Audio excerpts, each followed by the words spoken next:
So tell me about the Manson Band. Manson Drive Band. Manson Drive Band. What is it? So that's so my mother is one of 8. She has 7 brothers. We all love music, and some of us play, albeit not good. Not good. Some sing, He'd be the best for sure. albeit not good. Yeah. And but it's Were fun. you the youngest and too? music brings us. What's that? Were you the youngest too? No. We're cousins. Our parents are. No, I'm saying from that band family setup. Were you kind of the baby? Yeah. We're myself, my cousin Barrett, call him Paco. Paco's in the room, but Yeah, he's not Paco's on in the camera, room. y'all. It's okay.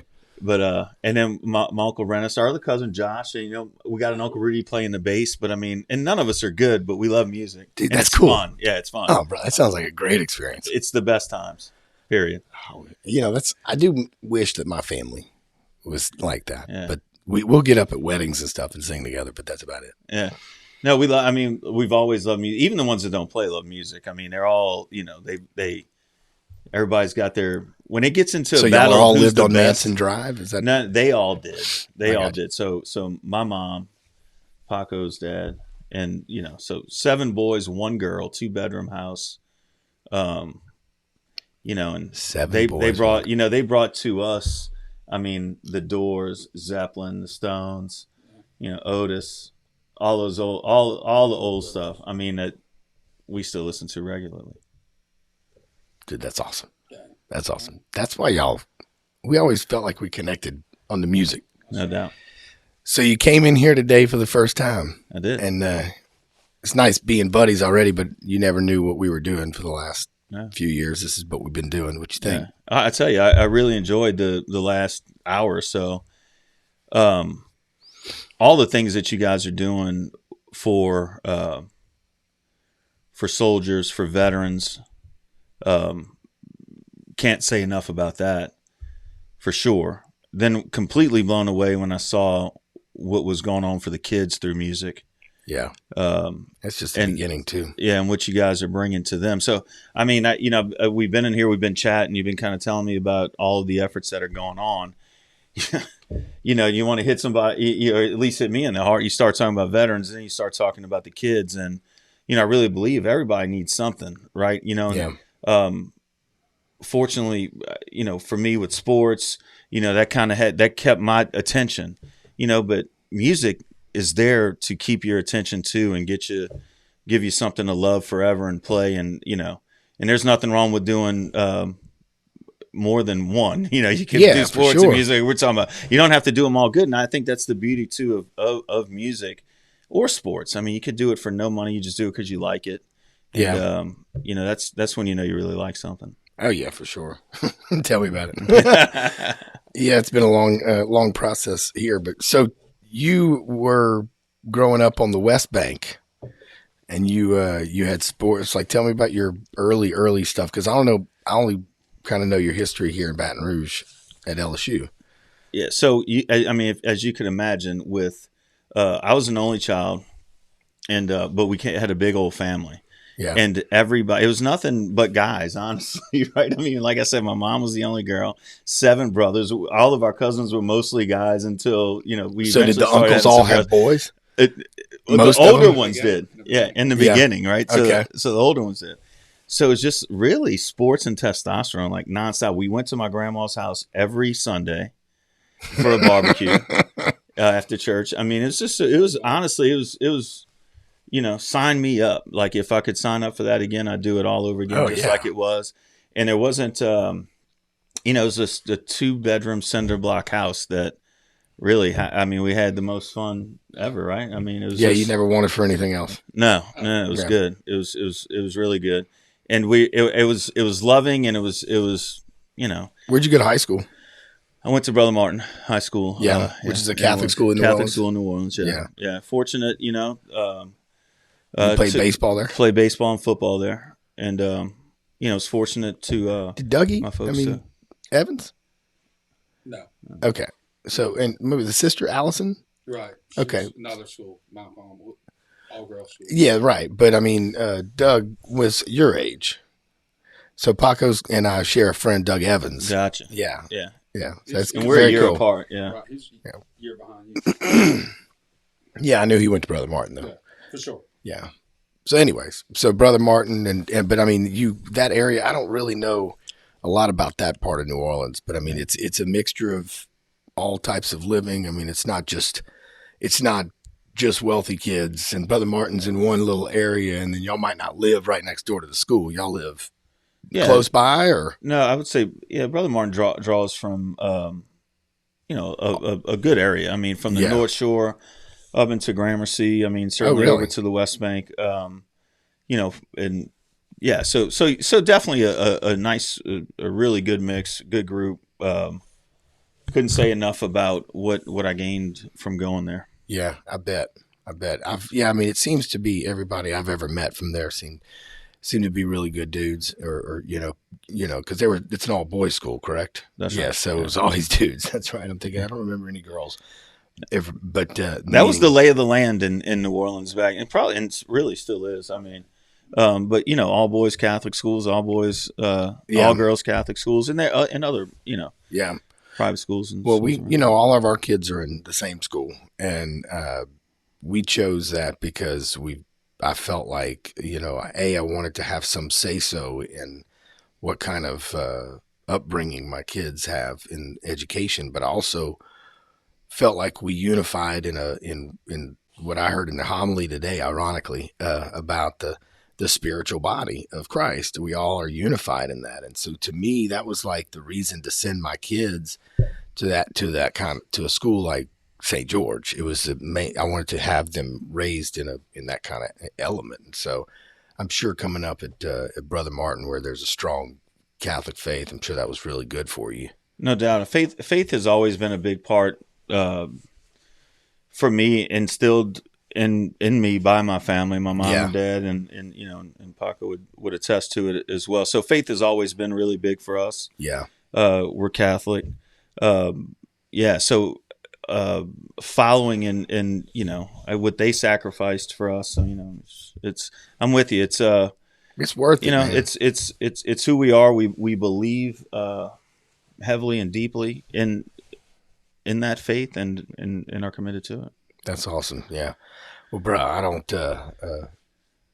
didn't have any agenda other than just I wanted to hear more about, your story, and just, was there, one of the things that I asked one of our mutual friends, Lance Mayu, sitting at a table one Tuesday morning at U Club, was, what do you think? Because going to Woodlawn here in Baton Rouge, and especially even recently losing another friend to a overdose, and a guy that I was just really, that I thought was a great dude.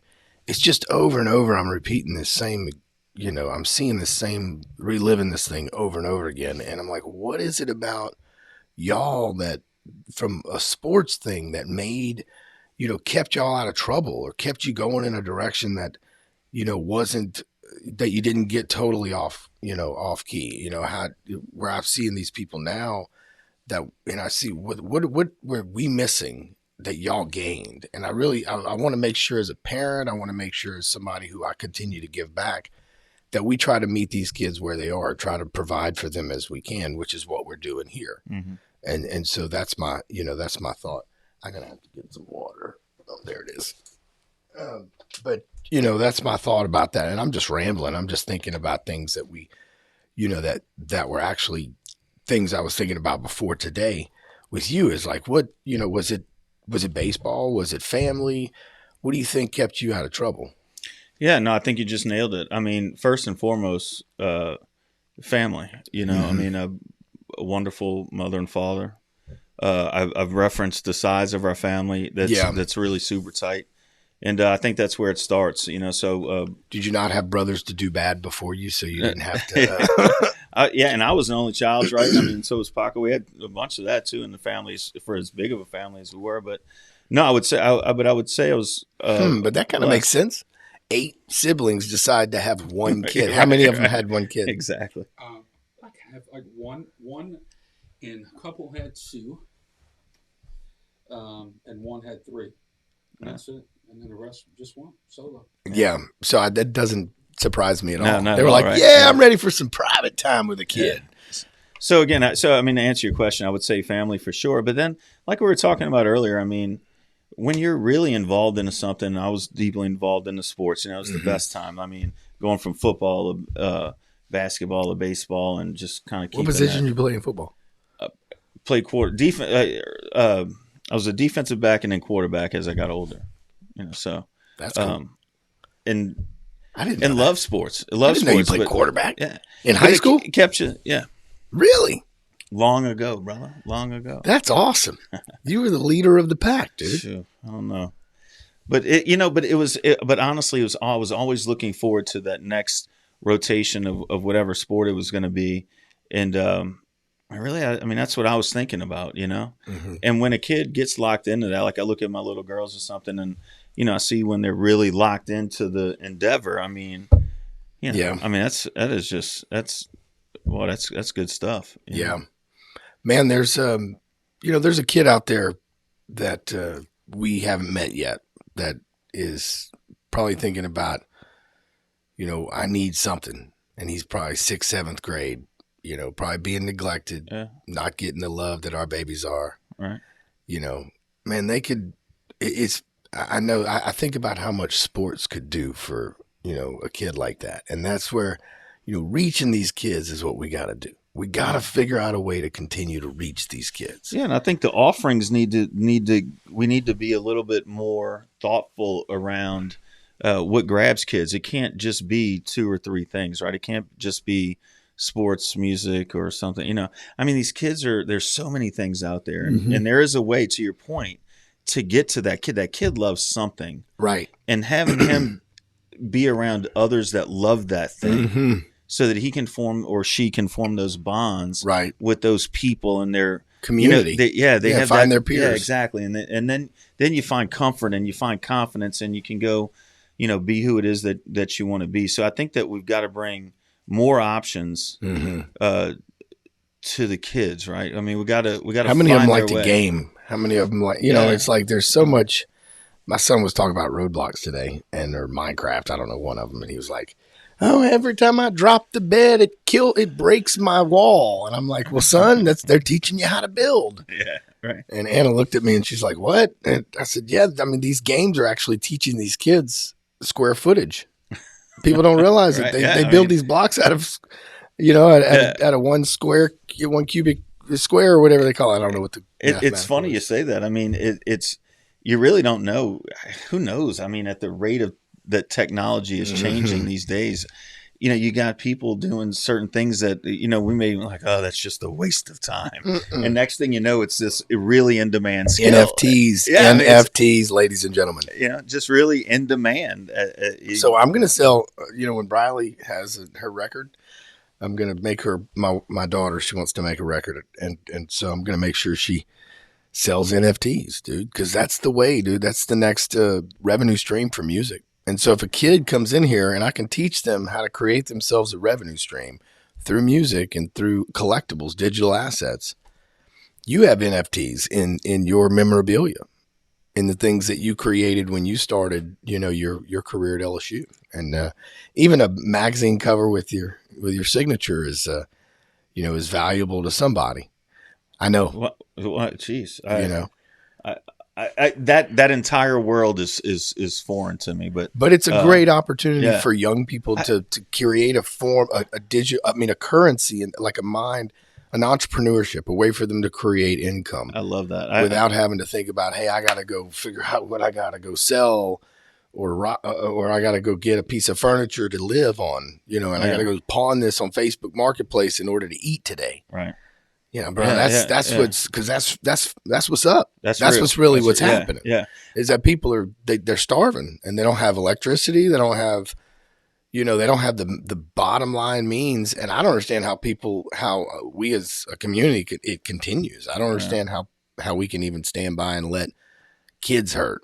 No, I agree. Agree. Tommy talked about it last week on the podcast about, there's a whole group of foster kids that are being neglected that the system doesn't even reach. Yeah. I'm thinking, oh God, that's true. Yeah. Like, how do we stop that? Yeah. Well, I don't know. That's the number one question. The question. that we keep going back to. But anyways, I think it's pretty powerful when you can teach young people or give them a lane that and you see that light bulb go off, and it's like, oh, I can make my own beats now. That's it. I mean, look, I everybody has talents, right? It's about the right people being in their lives that can see it, help them unlock it, help them monetize it. Yeah. Right. Yeah. And that's what we got to do. I mean, that's ultimately we've got to get the opportunity to them for the skill set and the talents that the good Lord gave them. And when we can do that, then the opportunity is there, right? And they can go blossom, and there are no limits to what they can do from there. That's true. So tell me, speaking of that, tell the audience, because a lot of the folks that are going to watch, hopefully, will be from our area, but there will be some people not from our area that will watch. So Blair Barbier, tell us about your LSU career. How'd you get onto LSU's team, and then I'd love to hear that little story, because I don't know any of this information. Really, so playing, as we talked about at Brother Martin High School, and then started to get LSU around my sophomore year, had kind of started to reach out some. And they were at the height of it, right? I mean, they had won in 91 and 93, and I graduated high school in 96. They just won again, We're so the same age. It's so it's I wanted to really go to LSU, but oh yeah, so did a lot of people. Yeah. And, I mean, because they were at the top of their game, right. For sure. Exactly. And really, and before me, while I was in high school, and even today, similar to in football, Louisiana is a hotbed for baseball talent. I mean, It really is. So, a lot of competition to get there. Yeah. And kind of waited out. And then, they offered me a scholarship. I was, wow, you got a scholarship. And one of the few. It was, bro, they don't even give that many scholarships, dog. So congratulations, man. That's incredible. So funny story. I'm on my recruiting trip, and we were actually playing that weekend. And Paco will tell you, as will others, I'm challenged directionally, and so what's that mean? You don't know how to navigate very well. I will take 2 wrong turns going home. From I bet here. Your wife loves this. Goodness, I can mess that up again. Not pre GPS. But so coach says, look, you can go. You got to come back and play in this game, and you can go back. He's really cool about letting me. Not take the bus with this and go do the trip to LSU. So, coach, thanks so much. No doubt I'll be there early, ready to hit and, ready to go do it. So, the game, I'm staying, right off the interstate, on College. Yeah. Actually Acadian, somewhere. But, I'm leaving, and you got the 10-12 split, and we're playing down at EA. But I don't know anything about a 10-12 split or 10 or 12. I mean, it's so bad. So you naturally I needed 10, and I take 12 for a good hour and a half. It'll pop up soon, right? So eventually I pull over because there's no phone, there's no, it's not like today, and I go, man, I'm looking for East Ascension High School. Am I near it? She's like, honey, I mean, I was almost in the wrong state at this point. You're almost in Slidell at that exactly. point. I'm almost in Mississippi. I mean, so I get there, and it's like the first inning's about to start. And I was trying to tell coach, and he thought that, I had like, no, you're just staying up there, at the. Oh, it was so bad. But yeah, so that's how honestly it all got started, and then that following Tuesday they offered me a scholarship, which was nice. Praise God. Yeah, thank goodness. I was like, because you thought it was over that night. And we lost and I left, but I had dinner with my high school coach the other night. So y'all have to laugh that story off. Yeah, he forgave me. I bet. Well, if he realizes just how directionally challenged you are.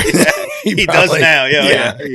If he were on here, he'd have some good stories about bus windows. I mean, is equally. I can't really. I'm not really good with the directions as we talked about, but I swear to you, I played baseball for a long time. I never really knew where it was going.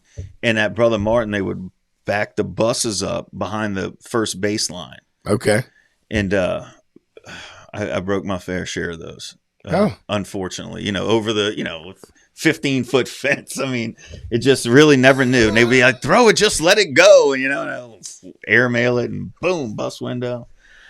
It was bad, and I'd have to run the rest of practice. I mean, there were some challenges. Yeah. Well, hey, if that's the worst that you did, that's not. I just think it's great that you had all that. So now, what are you doing? Tell us about your life now. I'd love to hear. Yeah, really, I'm in the finance world, operational accounting. Work with different businesses, and it's really what I like to do. My degree from LSU's in finance, and that's awesome. Today. Yeah. Well, it's great to hear the success that you've been able to have, and I know you still do some sports stuff. Kat, you did some assistant coaching. I thought I saw at one point. Yeah, early on, and then now are you going to coach at all? You plan to do any coaching, or no? I don't think you so. Like staying out of it and just enjoying from the seats. Well, so you're right. I did coach as soon as I finished playing.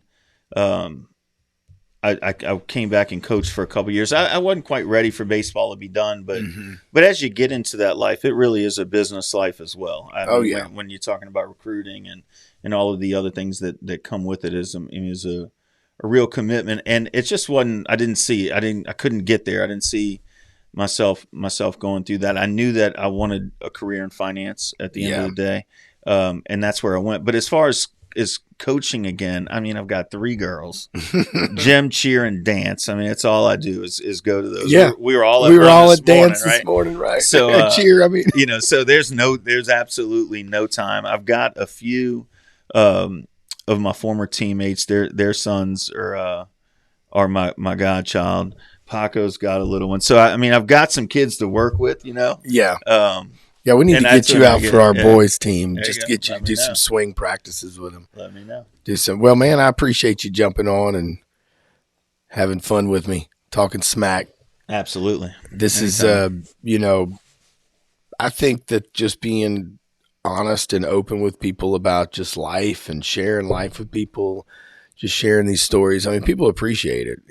They connect with you in some way, or they connect with me in some way, or Paco over here. I mean, they just, even just people having some form of connection. We don't know who's out there. When I'm speaking, I do a little texting, community texting platform. And man, I text like 95 people when I send out a message. And sometimes I'll be like, hey, I hope you're having a great Monday. I love you. And that'll be it. The response that I get, hey, I needed to hear this, or I appreciate you reaching out today. Thanks. Yeah. And now it's even flipped where people are reaching out to me and sending me like, hey, I just want you to know we love you today. That's awesome. Yeah. And so it is awesome. And, and so I don't even know where I was going with it, but I think that people are just connecting, with anything that they can find an internal personal connection with. And I know hearing your story is pretty cool, and I'm sure there's somebody out there that's connected with it. So awesome. I hope so. I mean, it's really so relative. Everybody's in their own life and going through something, right?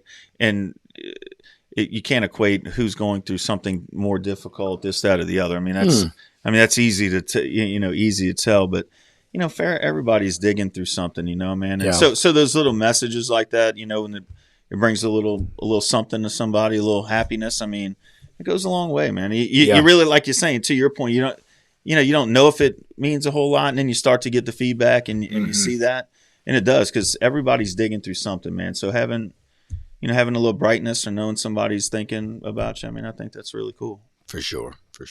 All right, bro. Well, appreciate you being on here, and thanks for joining us. This is number 2. That's it. Number 2. Wow. So thanks for having me. On Wednesday, we'll shoot number 3. So nice. And good luck with all that you're doing, man. For the vets, for the kids. Amazing stuff, brother. Thank all you, the best. Yeah. Appreciate you.